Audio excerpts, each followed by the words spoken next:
Hello, it's Jimmy. I want to talk a little bit about how getting rid of debt has been instrumental in being able to retire early. There really is no way around it. I don't think we would have been able to get to this point if we had any debt at all. And I mean anything. It's all gone.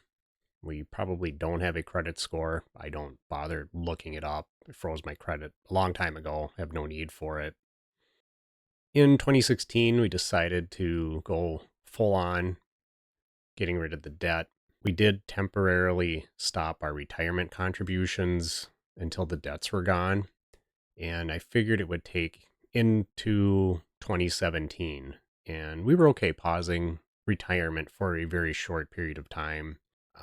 It's very ironic in a way that we started going down this path because I wanted to contribute more to retirement. And here we are stopping our contributions entirely.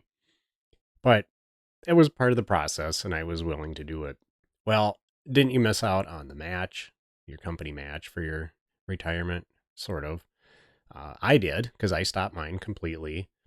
My wife's company used a simple IRA. It's a tax provision to do like a 401k, but for very small businesses. And part of that provision is they contribute 3%. That is, the company gives you 3% into that retirement account, regardless if you put money in or not. So we were still getting 3% of her salary put in, even though she wasn't having any pre tax withdrawals for it. So that was kind of nice. One of the things we needed to do was actually figure out what debts we had. And for us, not terribly difficult. We had one Discover card that we kind of used for daily purchases.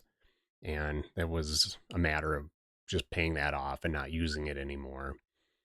Secondly, we had a car loan because I had just recently purchased a newer car. It was about 2 years old when I got it.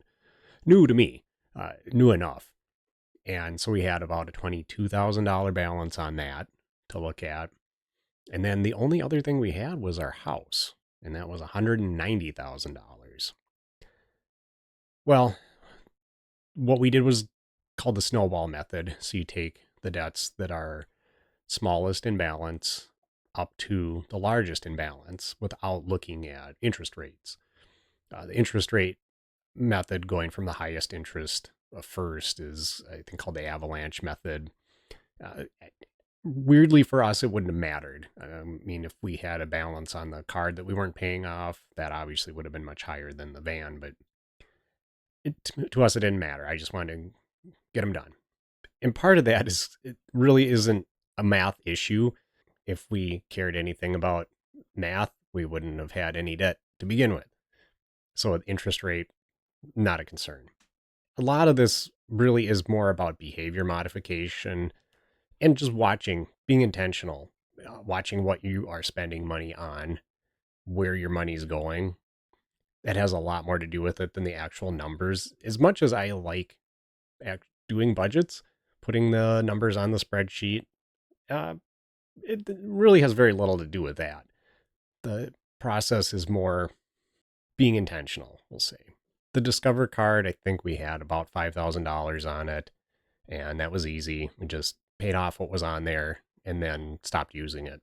Later on, I'll explain how closing that card was a bit more of an annoying challenge. The van that I bought, I got in June of 2015 for about $30,000. And when we started going after that, it had a $21,000 balance in March of 2017. And by August, we had it completely paid off. So even earlier than I was anticipating for the year. And then took a look at the house, the mortgage. That's baby step 6, getting that paid off completely and earlier than expected. For us, paying that, basically those two consumer debt products off very quickly, now that we're looking at the house, that looked a little bit more daunting because we had really quickly breezed through paying those credit card and the van off. But now we had $190,000 to tackle.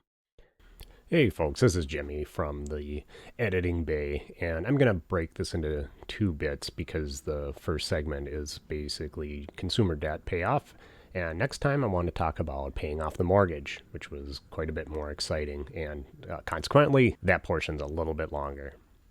As always, hope you're having a great day.